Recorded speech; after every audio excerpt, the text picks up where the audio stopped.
Every chicken egg has roughly a 50-50 chance of hatching male. So where do all those male chickens go? You've probably never eaten one on purpose. You've probably never seen one at a supermarket or a farmer's market. And you've probably never stopped to ask where they went. This isn't a trick question, and it isn't a conspiracy.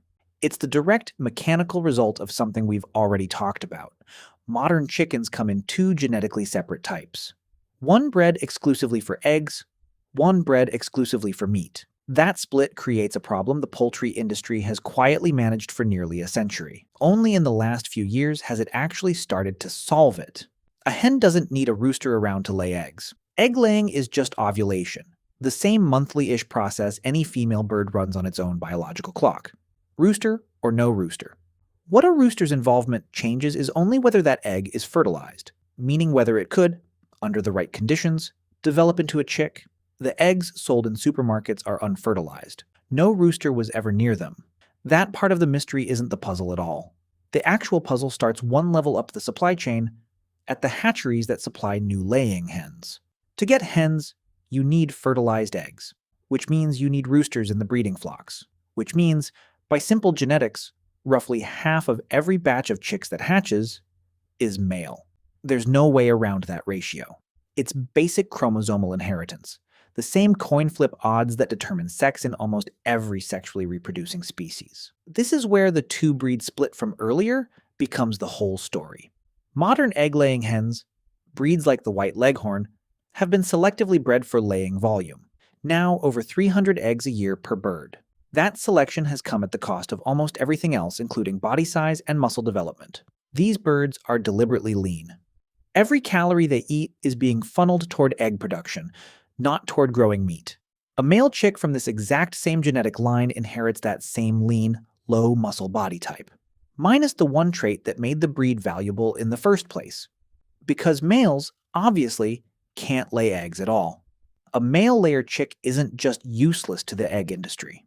He's also a poor fit for the meat industry because that industry has its own, completely separate breed, the broiler, engineered specifically to pack on muscle mass at record speed. A male layer chick raised to slaughter weight takes meaningfully longer to reach a usable size than a broiler does, and produces a fraction of the breast meat yield when he gets there. Economically, in an industry running on extremely thin margins, raising him isn't just inefficient. It can cost several cents more per egg in the supply chain just to keep him alive for even a short window, several times the cost of the alternative solutions available today. That's the entire, unglamorous economic engine behind a practice most consumers have never heard of. Because of the genetic split, a male layer chick is, industrially speaking, a bird with almost no commercial use at all. The practice that resulted from that math is called chick culling. It happens almost immediately, usually within hours of hatching at the hatchery itself, before any male chick is ever transported anywhere. Recent global estimates put the number at somewhere between 6.5 and nearly 8 billion male chicks culled every year, a figure that has actually grown over the past several years as global egg production has expanded, particularly across parts of Asia. In the United States alone, estimates run into the hundreds of millions annually. If counted separately in global animal agriculture statistics, male layer chicks would rank as one of the largest categories of land animals affected by any food production practice. It produces no meat, no eggs, no food product of any kind. It exists purely as an unavoidable side effect of how the two chicken breeds were separated from each other. For a long time, this side of the story simply wasn't something the public discussion around eggs and chickens included. It sat several steps removed from anything a shopper actually sees. Not in the grocery store, not on a farm tour, not on an egg carton. Eggs sit on a shelf looking exactly like eggs always have. The disconnect between what's on that shelf and what happens at a hatchery hundreds of miles away is built into the structure of modern industrial food supply chains generally, not unique to chickens at all. Most food production today happens in stages, spread across specialized facilities a typical consumer never encounters directly. What's changed the story in just the last few years is a piece of technology called in-ovo sexing, a genuinely clever solution to a problem that had gone unaddressed for nearly a century.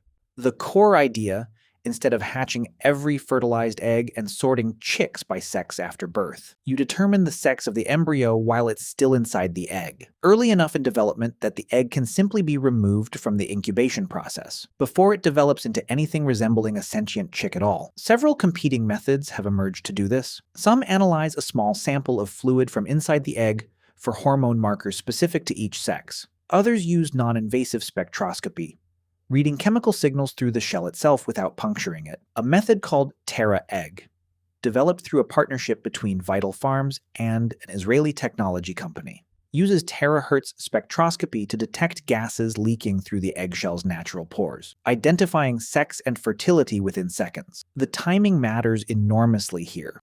A research initiative out of the Technical University of Munich found that meaningful indicators of pain processing capacity don't reliably emerge until relatively late in the roughly 21-day incubation period, generally after the 2-week mark. In-ovo sexing methods that can identify sex earlier than that window are specifically designed to intervene before that threshold.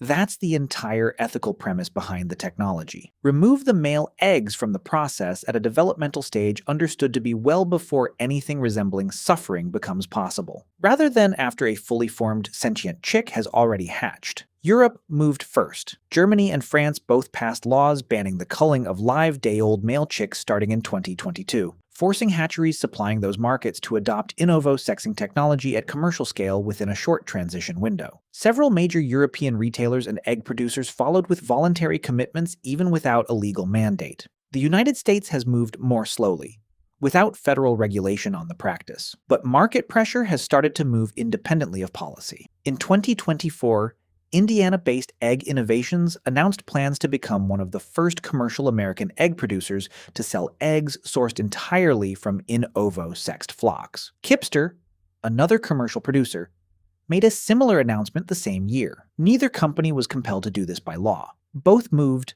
because enough consumers, once they learned the practice existed, wanted an alternative. And because the cost gap between culling and in-ovo sexing has narrowed considerably as the technology has scaled. That gap hasn't closed completely, which is worth being honest about. In-ovo sexing equipment remains expensive to install, and adoption at the scale required to supply a market the size of the United States is still a work in progress, rather than a finished transition. Industry cost estimates suggest the newer technology still runs several times more expensive per egg than traditional culling, though that multiple has been shrinking steadily as more hatcheries adopt it and the equipment matures. It's a genuine case of a decades-old, largely invisible industrial practice being actively phased out in real time, not through a single dramatic policy change, but through a combination of animal welfare science, consumer pressure, and a piece of sensor technology finally becoming commercially viable. So here's the actual answer to the question. We don't eat male chickens from the egg industry because the two breeds of modern chicken were split apart so thoroughly, over less than a century of selective breeding, that a male chick from a laying line inherited none of the traits that make either breed commercially valuable. Not the egg-laying ability of his sisters, not the rapid muscle growth of a broiler. For most of the history of that split, the industry's answer to that mismatch was culling, at a scale of billions of birds annually, largely invisible to the consumers whose eggs depended on it. That's not a story anyone in the industry advertised. But it also isn't a hidden conspiracy so much as the quiet, unexamined byproduct of a genetic decision made generations ago. One that almost nobody outside the poultry industry had reason to ever trace back to its source. What's changing now is that the technology to intervene before that mismatch matters has finally become viable at commercial scale, before a male chick is ever born into a system with no use for him. It's not a complete solution yet, and it hasn't reached every hatchery on the planet, but it represents something rare in the history of large-scale food production. An industrial practice being phased out not because it was legislated into extinction from the outside, but because someone finally built a better sensor. Tonight, if you crack an egg into a pan, you're looking at the product of an industry that, for nearly 100 years, quietly managed a side effect most people never knew existed. And that right now, in hatcheries across multiple continents, is in the middle of actually solving it.